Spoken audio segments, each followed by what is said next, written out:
আজকে আমরা এসেছি সাতবাই কালীতলা মেলাতে পুজো দিতে। তো আমরা এসেছি তিনজন, দীপ ভাই, আমি আর জিজু অয়ন পাপাকে নিয়ে।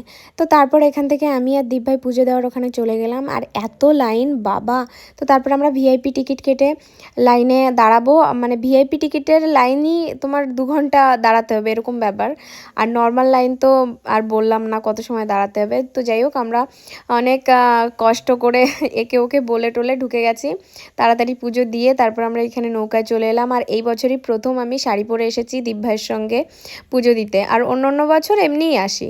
তো আমাকে শাড়ি পরে কেমন লাগছে অবশ্যই কমেন্ট করে জানাবে। আর আমি আর আমার দীপ ভাই দুজনে একসঙ্গে এসেছি, দুজনকে কি একই রকম লাগে দেখতে সেটাও কিন্তু অবশ্যই কমেন্ট করে জানাবে।